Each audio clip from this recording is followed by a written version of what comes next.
ഓഹരി വിപണിയിലെ അനിശ്ചിതത്വങ്ങൾക്കിടയിൽ സ്വർണ്ണ ETF നിക്ഷേപത്തോട് വലിയ കമ്പം. കഴിഞ്ഞ മാസം ഗോൾഡ് ETFിലേക്ക് ഒഴുകിയെത്തിയത് 11,647 കോടി രൂപ.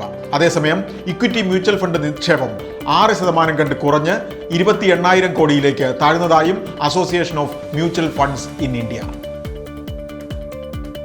ട്രംപിന്റെ വ്യാപാര ചുങ്കക്കേസിൽ US സുപ്രീം കോടതി വിധി ഇന്ന് രാത്രി. വിധി എന്തായാലും കഴിഞ്ഞ ഏതാനും ദിവസമായി സൂചിക താഴ്ന്നുപോകുന്ന ഇന്ത്യൻ ഓഹരി വിപണിക്ക് 2 അവധി ദിനങ്ങൾക്ക് ശേഷം തിങ്കളാഴ്ച വ്യാപാരം സ്ഫോടനാത്മകമെന്ന് വിദഗ്ധർ. ഇതിനിടെ ഇന്ത്യ US വ്യാപാര ഉടമ്പടി നടക്കാതെ പോയത് മോദി ട്രംപിനെ വിളിക്കാത്തത് കൊണ്ടാണെന്ന് US വാണിജ്യ സെക്രട്ടറി ഹൊവാർഡ് ലുട്നിക്. ജിമെയിൽ ഇൻബോക്സിൽ ജനറേറ്റീവ് AI ഫീച്ചർ ഒരുക്കി ഗൂഗിൾ. ഇമെയിലിന്റെ രത്നച്ചുരുക്കവും എഴുത്ത് രീതികളുമൊക്കെ ജെമിനി AI കാണിച്ചു തരും. തൽക്കാലം US-ൽ, പതിയെ വിവിധ രാജ്യങ്ങളിലേക്കും ഭാഷകളിലേക്കും. മുറിവൈദ്യൻ വേഷത്തിലും ഇനി ചാറ്റ് GPT. മെഡിക്കൽ റെക്കോർഡ് പരിശോധിച്ച് വഴികാട്ടുന്ന പുതിയ ചാറ്റ് GPT ഫീച്ചർ US-ൽ അവതരിപ്പിച്ച് OpenAI.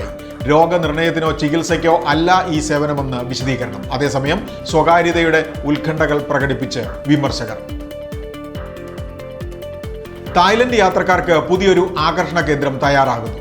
ഡിസ്നിലാൻഡ് ഒരുക്കാനുള്ള പദ്ധതിയുമായി തായ്ലൻഡ് മുന്നോട്ട്. ബിസിനസ് വാർത്തകൾ വിശദമായി അറിയാൻ ധനം online.com.